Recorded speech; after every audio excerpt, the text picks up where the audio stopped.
আসসালামু আলাইকুম এভরিওয়ান, সবাই কেমন আছেন? আলহামদুলিল্লাহ, আমরাও ভালো আছি। তো আমার ফেসবুকের একটা আপু হচ্ছে আমার পদ্মার পাড়ের ভিডিও দেখতে চেয়েছিলেন। তো আলহামদুলিল্লাহ এই ভিডিওটা আপনার জন্য আপু। তো এই যে আমরা হচ্ছে পদ্মার পাড়ে চলে এসেছি। এটা হচ্ছে আমরা যেদিন গিয়েছি দোহার, সেই প্রথম দিনই আমরা দুপুরবেলা হচ্ছে লাঞ্চ করে আমার দাদুর বাসা থেকে লাঞ্চ করে তারপরে হচ্ছে আমরা পদ্মারপুরে চলে আসি বন্ধুরা। এখন হচ্ছে বিকাল, আর আমরা বিকালবেলা বের হয়েছি। সূর্যটা হচ্ছে একটু মানে অস্ত যাবে এই সময়টাতে, তবে এখন অস্ত যায়নি সূর্য। তো এই যে আমরা হচ্ছে সেই একটা নৌকাতে উঠে মা ছেলে মিলে সুন্দর পানি নিয়ে খেলা করছি। তো আমার ছেলে মাশাল্লাহ পানি পেলে খুবই খুশি হয় বন্ধুরা। তো এই জায়গাটাতে আমার অসাধারণ কিছু মুহূর্ত আমি আপনাদের সাথে আজকে শেয়ার করব, যে আমার কত সুন্দর একটা সময় কেটেছে বন্ধুরা এখানে। তো আলহামদুলিল্লাহ আমি অনেক খুশি এবার ঈদে বাড়িতে এসে। যদিও বা আমি ঈদের 4 দিন পরে হচ্ছে দাদা বাড়িতে আসি, কারণ আমার হাজব্যান্ডের ছুটি ছিল না ঈদে। তো তার ছুটি হওয়ার পরেই হচ্ছে আমরা আসি, কারণ একা আসা তো সম্ভব না, কোনোভাবেই পসিবল না। কিন্তু এখানে অনেক অনেক গরম ছিল বন্ধুরা, যা অনেক গরম, যা আমি বলে বোঝাতে পারবো না। রাতে ঘুমাতে একটু কষ্ট হয়েছে, আর দিনের বেলাতেও একদম, যেহেতু টিনের ঘর, তো টিনের ঘর তো বুঝতেই পাচ্ছেন যে কি পরিমাণে রোদ আর কি পরিমাণে গরম এই গ্রামে। তো তারপরেও সব কিছু মিলিয়ে আলহামদুলিল্লাহ আমরা সবাই মিলে অনেক সুন্দর একটা সময় কাটিয়েছি, অনেক এনজয় করেছি আমরা। তো আমরা হচ্ছে এখানে ঘুরেছি, তারপরে মজার মজার খাবারও কিনে খেয়েছি বন্ধুরা। আমরা হচ্ছে এখানের পেঁয়াজু ভাজা, তারপর বাদাম ভাজা, এগুলো খেয়েছি। তো দেখেন বন্ধুরা, আমার ছেলে কোনোভাবেই পানি থেকে উঠতে চাচ্ছিল না। আমার কিন্তু প্রচুর ভয় করছিল এই সময়টাতে, কারণ ওকে হচ্ছে আমি কখনো একা ছাড়ি না, আর পানির কাছে তো গেলে একটু ভয় লাগেই। তো সে এখন সাহস করে একদম একা একা নৌকায় চড়ে বসেছে।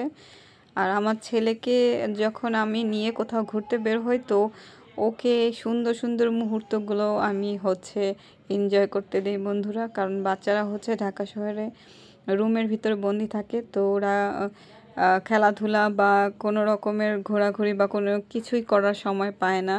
তো সারাক্ষণই টিভি, মোবাইল, ট্যাব এসব নিয়ে তারা ব্যস্ত থাকে। তো বাইরে আসলে আসলে ওদেরও খুব ভালো লাগে। তো আমার হাজব্যান্ড ওকে জোর করে উঠাচ্ছে, যদিও বা সে তার বাবার কথা একদমই শোনে না।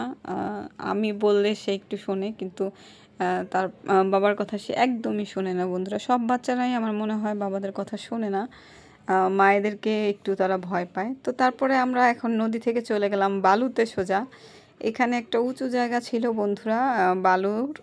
তো এই জায়গাটা পেয়ে সে বলছিল যে সে বালু দিয়ে একটু খেলা করবে। তো আমিও আর মানা করিনি, কিন্তু তার বাবা তাকে না করেছিল যে বালু দিয়ে খেলতে না। পরে আমি বললাম যে না, ঠিক আছে, বাচ্চাদের একটু খেলাধুলা করা উচিত, বালু হাত ঝেড়ে দিলেই চলে যাবে। আবার এই দিকে একটা পাখি ছিল, তো সে সুন্দর করে খেলাধুলা করছে, তার বাবাও তার সাথে খেলছে বন্ধুরা। বা সে রাগও করছিল যে সে পা দিয়ে কেন বালুগুলো ছড়াচ্ছিল।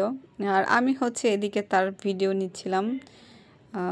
এইগুলো ও বড় হয়ে যাবে, কিন্তু এই ভিডিও বা এগুলোই হচ্ছে স্মৃতি হয়ে থেকে যাবে এক সময়।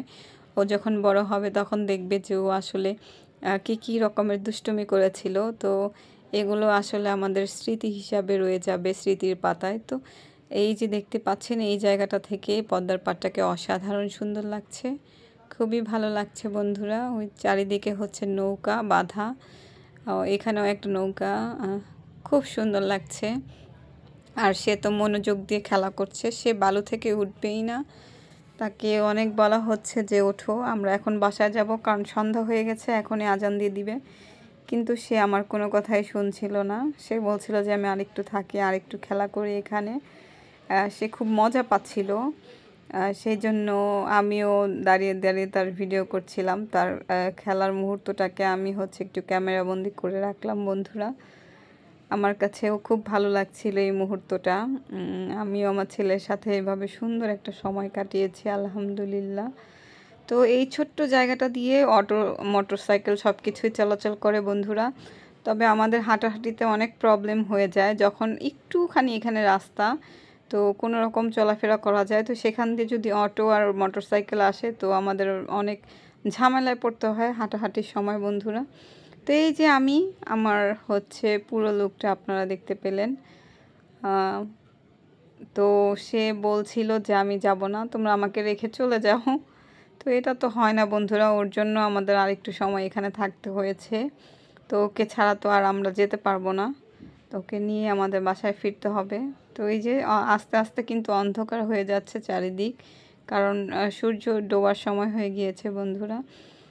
তো আমার ভিডিওটি আপনাদের কাছে কেমন লাগলো বন্ধুরা, অবশ্যই কমেন্ট করে জানাবেন। আরও নতুন নতুন ভিডিও পেতে অবশ্যই আমাদের সাথে থাকুন বন্ধুরা।